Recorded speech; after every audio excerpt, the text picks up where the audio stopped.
Oh no, Han's got to get out of here. Oh yeah, on as the roll. Oh, they're already blocking you from Yep. They doing the same trick.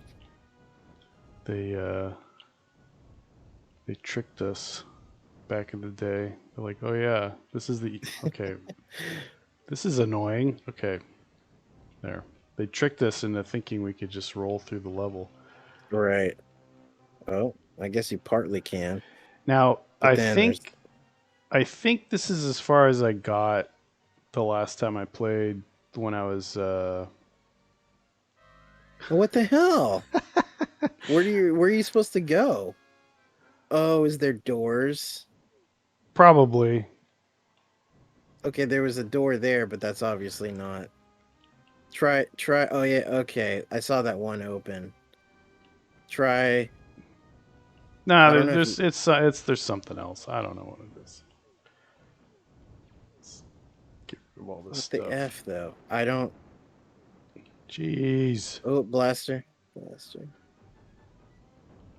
Yeah, are they ever gonna stop? I mean, does it suck you up right there, like Luke with the? Oh, Oh, that thing moves. Why yeah. didn't it fucking move the last Well, you got time? to go and press up. That makes it go forward. Jesus. Yep. Anyway, the last time I played this was at your place in Morro Bay, and I think I Oh got this yeah. far. Okay, yeah, that sounds about right. I know we didn't get super far, so yeah, that does sound right. Yeah, I was that was when you and we were picking up a lot of games from Funko Land and on eBay because we both had disposable income basically. So it was like we were just like getting all the games we had wanted like 5 or 7 years earlier, you know? So it was Yeah. like I had I don't think I had Super Return of the Jedi, but I had Super Empire and Super Star Wars with the boxes and manuals. And in the case of Super Empire, it was like mint. It was in like really good condition. And I know for a fact these days that the Super Star Wars games with the boxes go for pretty good money. I think I have sealed copies. I think I Damn. had bought sealed copies at some point. Yeah. Um, yeah, but that was the like the prime time.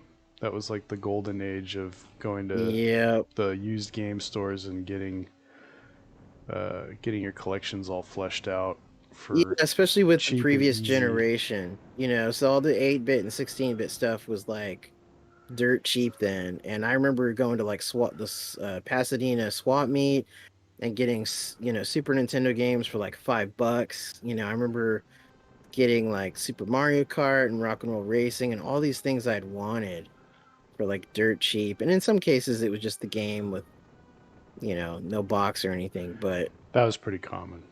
yeah,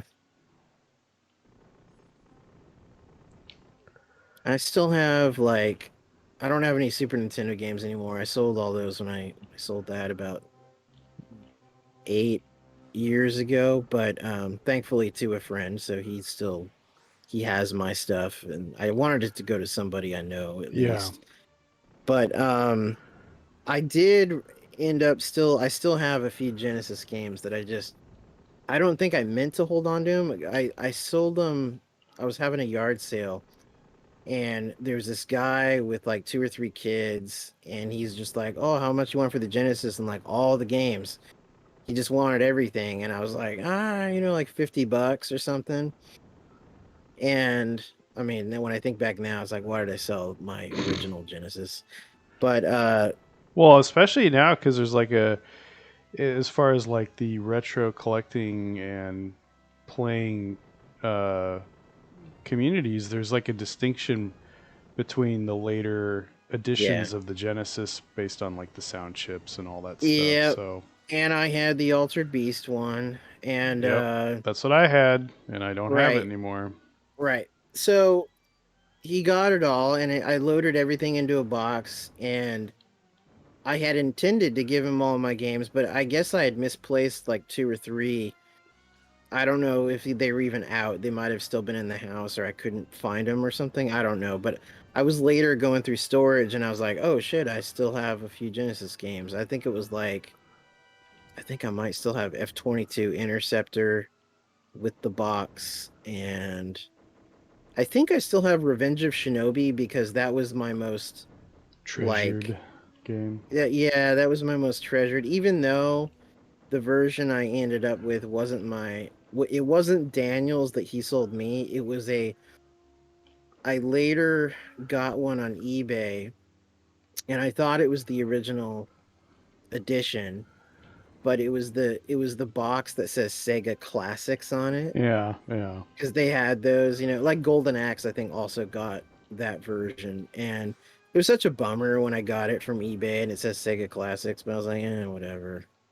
And of course, that was the version of the game that redid the pixel art on Godzilla and made him a skeleton and not Godzilla, and because there was all kinds of copyright infringement in that game. What fucking vehicle is this? Yeah, I need West End, to give me the stats on this vehicle. Yeah, seriously. It's a weird Imperial prototype. Yeah. Should They should have showed that in Solo. When they're on Yeah. whatever the planet is. I don't remember which one Was is it it. what? Mimban? Minban, yeah. Bud? The same planet where Luke and Leia crash and Splinter of the Mind's Eye. Yes, yes, that was the That was reuse of that. Scarpus 4, I think it was, or was it 5? I always forget because I think they were on their way to Sir Carpus 4, but it was Sir Carpus 5. But yeah, the local name was Mimban. That's a weird thing when you think about it. Like when I heard that Mimban was going to be in Solo, I was like what the hell? Like that's the most old school retro EU kind of like location you could pull out. Yeah, Uh, Other than like maybe something from the Brian Daly books or something. yeah, So that was badass. And that could very well have been John Kasdan because he grew up, reading the EU and playing with the toys and all that stuff. Because I think he's the same age as you and I. yeah. I think he's I think I'd he's love to 1980. know the source of certain things, I of know. certain like carryovers from old EU. Yeah, I know. Because a lot of times, they just don't name it in the script and they just leave it to the technical journal people to fill it in, Right, right. or the The people toy that care. makers. Yeah, the people that care. But oh, was that some shade thrown? Well, no, I think I was thinking about this recently, actually. How it's true of a lot of. It seems like it's true of. I shouldn't say a lot. A few franchises where the original creators or custodians of the lore and the continuity and stuff have gone or retired or died or whatever, and you've got this new group or new generation of people that have taken over pushing the story forward, Yeah, and they've done like just a, a piss poor job, or at least at worst a piss poor job. At best they've um, mismanaged it or wanted to kind of soft reboot and then put their own stamp on it. yeah, Star Wars has this issue, obviously, with the sequels and Disney yeah. and everything. Uh, World of Warcraft, the Warcraft lore Mm, has this issue mm-hmm. right now in the current Okay. expansion. They've basically retconned everything, Wow. and it's incredibly frustrating. Um, because you're just like, okay, like, so nothing before was what I thought it was and Right. matters in the way that I thought Right. it mattered. um, Star Trek, and Yeah.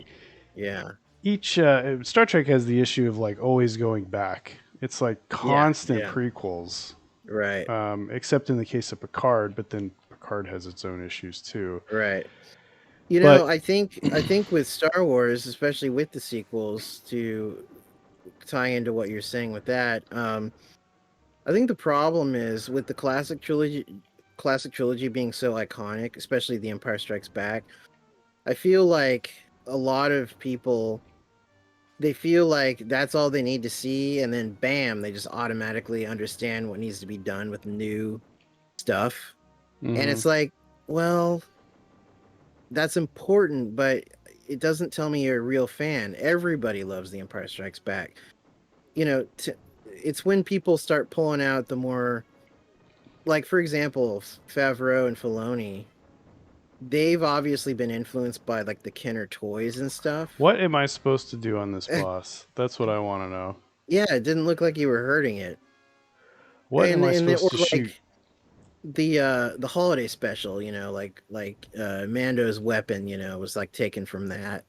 And so it's those little Easter eggs and those little things.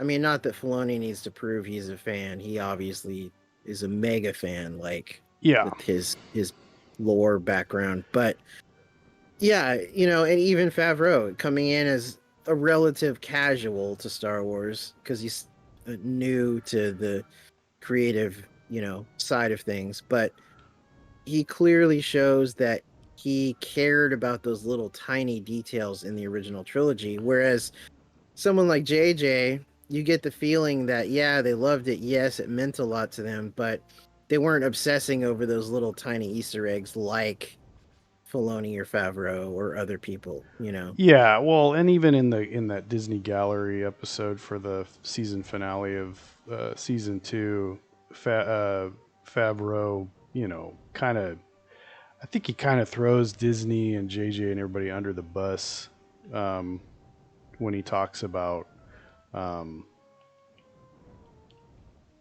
how much like fans care. Yeah. I remember exactly what he said, He but teased Filoni because they were at the table, and then he's like, I don't know, I can't remember exactly what he said, but he like teased that Filoni knew all these details and he didn't, and he was like, oh, oh damn.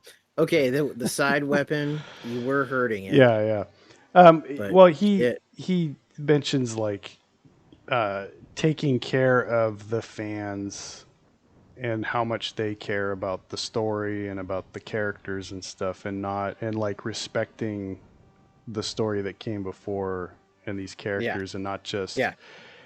you know quickly killing them off to further your own OCs. Mm-hmm. You know, which is that's what the Disney stuff smacks of Mm-hmm. is just okay. We need to kill Han. We need to kill Luke so that we can elevate Rey and Finn, and but then they don't even take care of their own characters because like Finn is kind of mismanaged and Mm-hmm. there's like nothing satisfying about Finn's arc or anything. So in other words, Super Empire Strikes Back was the OG on killing Han before the movies Well, it decades is. later. It is so far.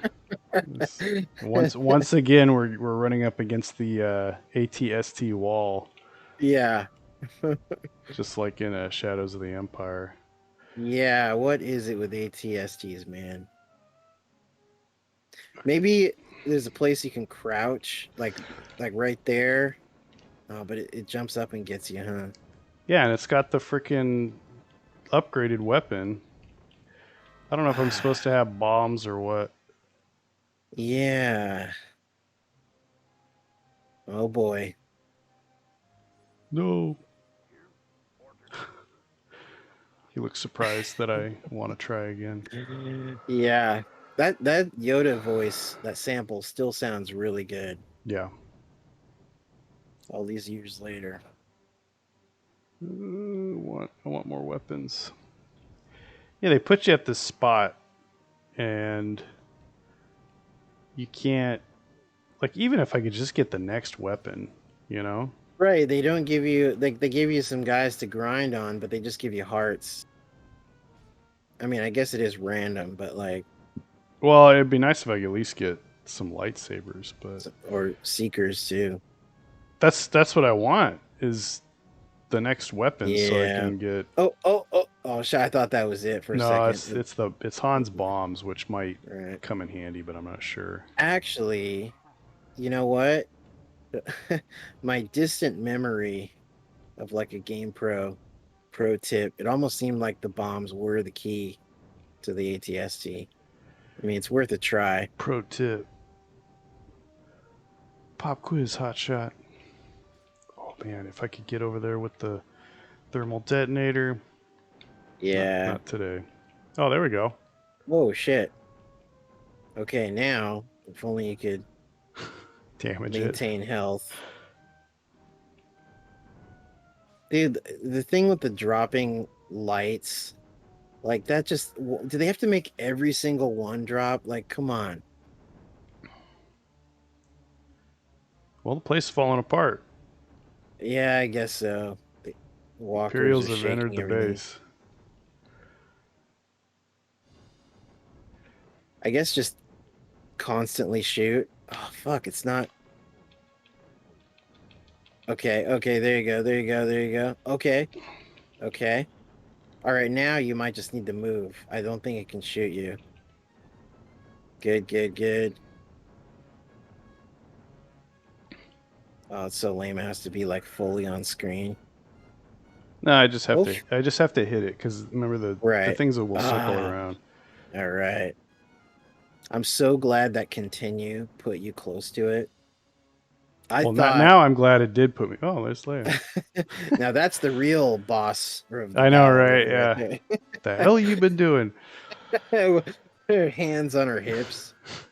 Um, but yeah, that's what I like. See, Favreau gets it right because you know, he even I talks feel about it. like Like, he'll delegate stuff to the people that will know better than him. You know, when yeah, it comes to lore, yeah. like he'll delegate that stuff to Filoni or whoever, and he just concentrates mostly on the Well, directing and the hey, if cinematography. And I'm paying for this stuff, I want to be serviced as the fan. You know, service me, right? right, yeah, not with Yavin 4 medallions to Chewie. No. That's always my like go-to like stupid fan service moment. I mean, I don't like hate it, but it's just so fucking casual, dude. Yeah, It's about as on the nose as if they made like a Greedo like shooting first joke or something. right. It's too meta. Yeah, It takes you out of the movie. I mean, you're right. on top of that, the fact that like Carrie's dead and they had to like shoehorn her into the movie and Right. all these like really weird, awkward scenes and interactions using This is clever editing and special effects.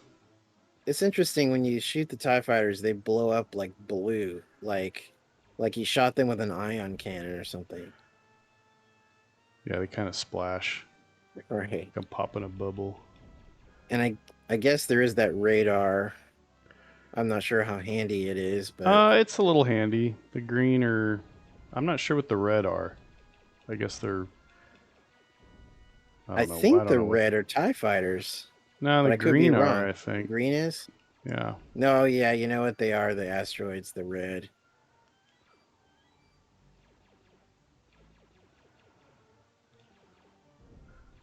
Or that's when the ties are locking in or something. I don't know. We still have a decent amount of shields, so Yeah, it's not like the trench and run in Super Star Wars. oh god. That was pretty brutal. Got 5 TIE fighters left, 4.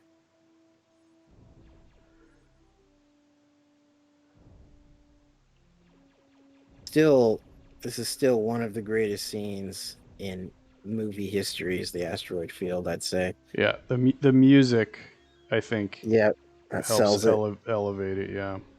And it still impresses me. I can't believe they blue screened a bunch of asteroids and then used like a matte painting in the background, and like the movement of the Falcon and the acrobatics it does, like it's still so impressive after like 41 years now. Mm-hmm.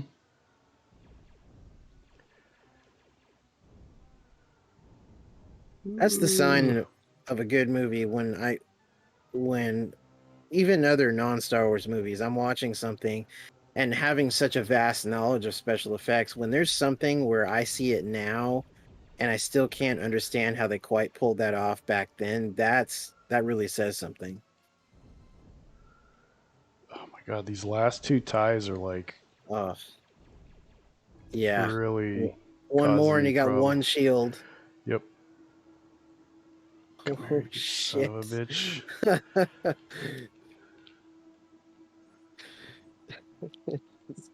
Reminds me of what was it? Oh, Gene Wilder in Young Frankenstein, when he gives that example patient. What?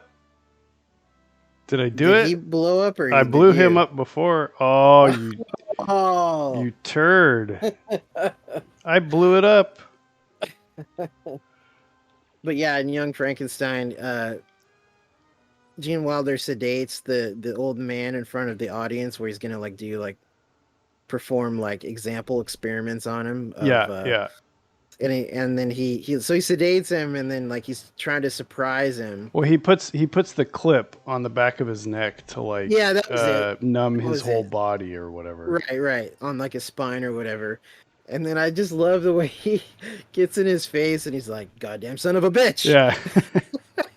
And he like knees him in the balls or whatever. Right, right. I think he could feel it. He can't react.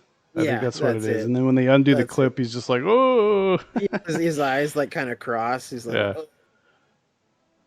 man, that movie, I could see it hundreds of times and it's funny every time."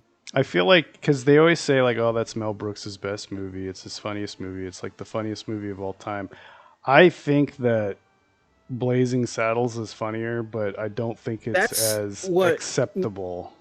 yeah, most people think that, I think. Although it's I think Young Frankenstein is much funnier. And of course I appreciate Blazing Saddles and all the humor. But I need to see it again because I've not seen it as much. I've seen it I saw it as a kid, obviously like on TV, so things were edited like back in the But that 80s. would be a lot of editing, A lot of even. editing. Well, although in the 80s they might have let a lot of the racial stuff fly. Yeah. But but and then I saw it again in like 2002 and then I think 2015. So only like twice since I was a kid. Whereas Young Frankenstein I've seen like 30 times since I was a kid. Maybe more even because I watch it just about every Halloween now. Yeah. But Well, I mean, I definitely like Young Frankenstein. I think it's really yeah, funny. yeah. And I, I've I can I can subjectively or objectively say it's probably funnier than Blazing Saddles because Blazing Saddles does have issues like the ending isn't as strong. It's kind of Yeah, how it like pops out into the real world, and then they're doing like the song and dance kind of yeah. stuff. It's a little weird, but yeah.